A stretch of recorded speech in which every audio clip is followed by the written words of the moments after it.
Es complejo hablar en poco tiempo de un nacionalismo como el catalán. Intentaré una síntesis. Creo que es fundamental, al menos para mi planteamiento, pensar las cosas desde el impacto que tiene la Primera Guerra Mundial en la península, en ciudades importantes, Bilbao, Barcelona, etc., ¿no? La transformación que se va a producir en esta sociedad, en la sociedad catalana, ahora me centro en mi caso, es extraordinaria. Y la transformación global va a afectar también al nacionalismo. El nacionalismo catalán venía ya muy maduro, tanto institucionalmente como doctrinalmente. Otra cosa sería la extensión social de este nacionalismo. Este es un tema que me preocupa especialmente, ¿no? ¿A qué sectores realmente llegaba este nacionalismo? ¿Qué sectores se movilizaban? Desde el año 1907 el nacionalismo catalán tenía en el área fundamentalmente de Barcelona un cierto apoyo de las clases medias. Otra cosa es el apoyo del mundo obrero, de las clases más populares. Y aquí competía, este nacionalismo catalán competía con el republicanismo radical, Alejandro Lerroux como su protagonista principal, y tenía serias dificultades para movilizar a estos sectores más populares. La Primera Guerra Mundial, en cierta manera, va a modificar algo. Va a modificarlo por la base social. La pequeña burguesía se apuntará a este nacionalismo y va a modificar los planteamientos porque este nacionalismo va a incorporar, que no lo había incorporado hasta entonces, el independentismo. O sea que tenemos un nacionalismo que tenía una dimensión fundamentalmente regionalista, unos planteamientos regionalistas, un fondo nacional incuestionable, pero una estrategia regionalista va a modificar hasta cierto punto sus planteamientos con la incorporación del independentismo. Claro que este independentismo en estos años es testimonial. O sea, son grupos muy minoritarios los que se incorporan al nacionalismo. Pero este independentismo yo creo que va a tener la virtud de radicalizar el nacionalismo catalán. Claro, es que es complicado sin entender la evolución general del país, ¿no? Entender la raigambre, la forma como penetra este nacionalismo en Cataluña. Pero creo que la idea clara es esta. La Primera Guerra Mundial plantea una radicalización del nacionalismo catalán y plantea otro aspecto importante, que es la necesidad de que este nacionalismo penetre realmente en la sociedad. Y esto se va a realizar a través de, claro, tiene la ventaja el nacionalismo catalán de tener un organismo como la Mancomunidad de Cataluña, o sea, un organismo que permite unir las 4 provincias, tener por primera vez un organismo unitario, y este organismo tiene realiza una labor importante en el plano educativo, en el plano cultural, en el plano, por ejemplo, de la normalización lingüística, Pompeu Fabra, y la modernización de la lengua. O sea, tiene este nacionalismo una capacidad de llegar a sectores amplios de la sociedad. Sobre todo yo pienso que la labor educativa los programas educativos van a tener una impronta importante. Y la preocupación social. Esto va a ser la otra dimensión de esta Mancomunidad de Cataluña, que tiene programas sociales, programas de universidades obreras, programa de universidad industrial, programa de cursos para obreros nocturnos, etcétera, etcétera, ¿no? O sea, resumiendo, un nacionalismo, el catalanismo, un nacionalismo que llega a la Primera Guerra Mundial con la gran teoría ya hecha, tanto de izquierdas, hablemos ahora en presentismo, ¿no?, de izquierdas como de derechas, etcétera, ¿no? Un programa, y que la Primera Guerra Mundial lo que va a hacer va a ser ampliar la base social y radicalizar este nacionalismo. Otra dimensión que creo que es importante de recoger es la de la crisis española. La crisis española con la Primera Guerra Mundial, las Cortes cerradas normalmente, el debate parlamentario muy fosilizado, imposible de debatir políticamente los cambios sociales que se realizaban tanto en la capital como en la periferia fundamentalmente, y entonces esto lo que promueve es otro aspecto del nacionalismo catalán, que es intentar la reforma constitucional. Aquí Francesc Cambó, que me decían, bueno, claro que en el 16 precisamente viene a Santiago, ¿no?, realiza aquí unas conferencias, intenta movilizar la periferia y convertir este catalanismo en un problema español. Este sería la otra vertiente que la Primera Guerra Mundial está promocionando como actividad de este nacionalismo. La reforma constitucional por una parte, por la otra intentar concretar en un texto jurídico la autonomía de Cataluña.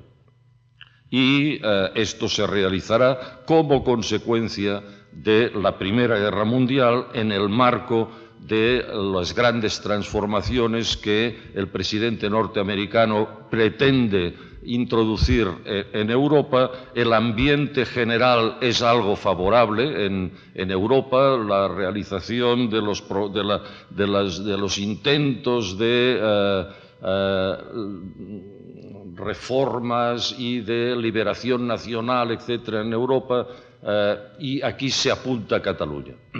Aquí se apunta Cataluña pensando que este ambiente general europeo será favorable a la resolución. Siempre en Cataluña se sueña más, hay una gran capacidad, ¿no?, de decir ahora es la nuestra, ¿no?, y ahora es la nuestra, y otra vez ahora es la nuestra, y veremos, ¿no?, ahora es la nuestra, veremos, ¿no?, ahora. Pero lo cierto es que aprovechando esta oleada europea, piensan que pueden realizar la autonomía. ¿Cuándo? 1918. 1918, final de la Primera Guerra Mundial, inicio de lo que llamamos en Cataluña el trienio de la guerra social. Por lo tanto, se cruza nuevamente la reivindicación de estos nacionalistas con complejidades internas importantes, con un ambiente social de muertes diarias, de crisis patronal, de terrorismo, etcétera, institucionalizado, de represión inmensa, de una tensión extraordinaria. Y esto en el marco español fracasa este proyecto de autonomía. Proyecto importante, el de 1918-19, porque será la base del estatuto que presentarán a las Cortes luego en el 31. Y por lo tanto, en el 31, con la Segunda República, esta autonomía ya tendrá prácticamente hecho el texto. O sea, podrá ser muy rápido el presentarlo a las Cortes republicanas, porque ya estaba prácticamente elaborado el estatuto. Estos son los grandes elementos: radicalización, ampliación de la base, planteamiento del estatuto y, por lo tanto, planteamiento de una resolución ya jurídico-política del proceso.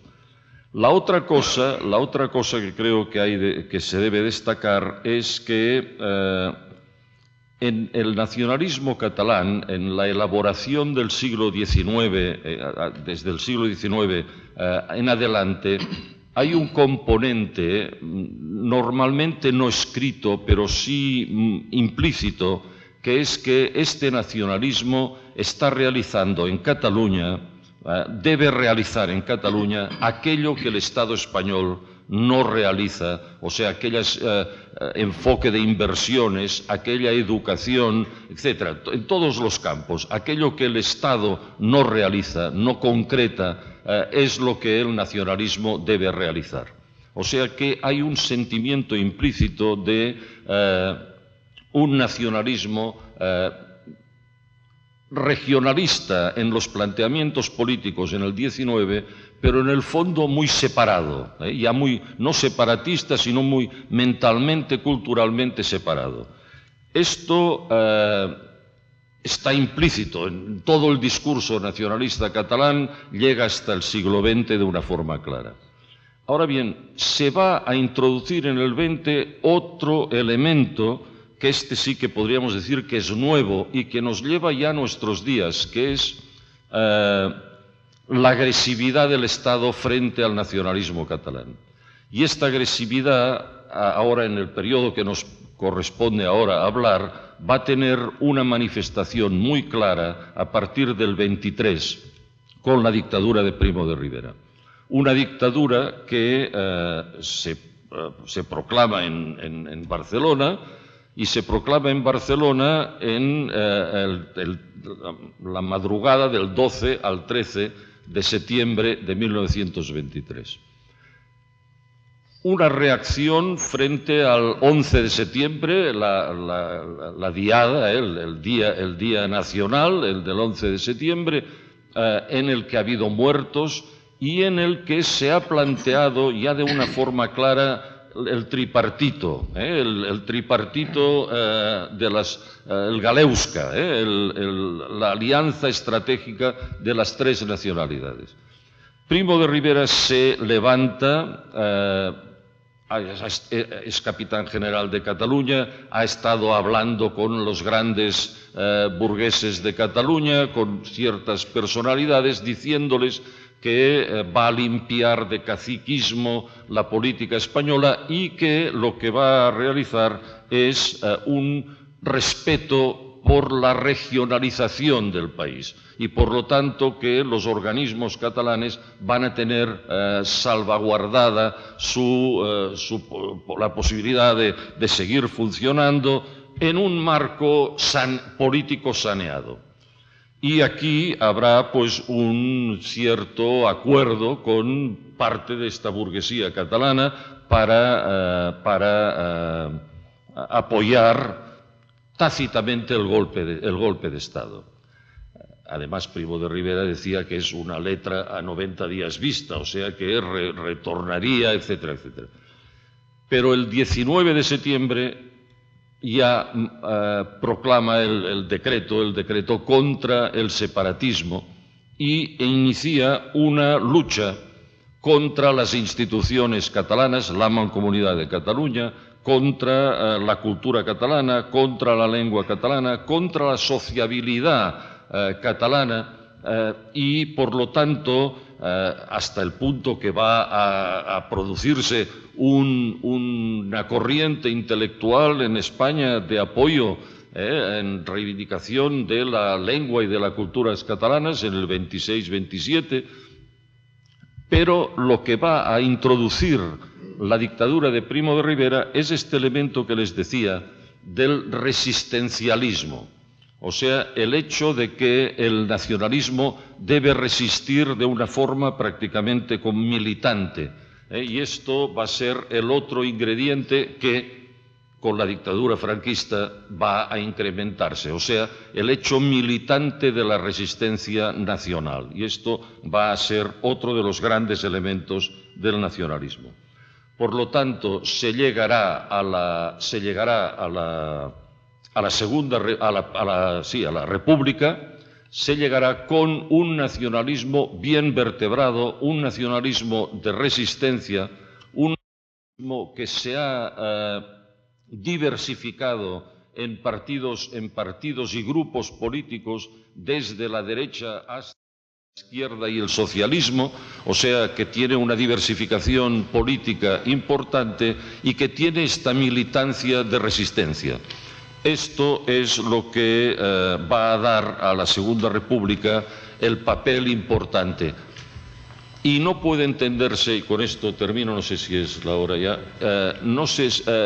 no podrá entenderse este nacionalismo catalán que llega a la Segunda República sin entender el cambio sociológico que se ha producido en la sociedad catalana, que es el cambio producido en definitiva por el de la Primera Guerra Mundial, que es el de una Cataluña, y esto sería el último elemento que querría introducir, una Cataluña que recibe unas oleadas inmigratorias importantes. Y aquí es el otro tema que queda planteado. Solo puedo plantear unos temas, si quieren después para debatirlo, que es el tema de esta inmigración se integra o no se integra. Roza o se incardina con el nacionalismo o no. Este es otro de los grandes debates, pero queda planteado este problema para entender la Segunda República. Muchas gracias.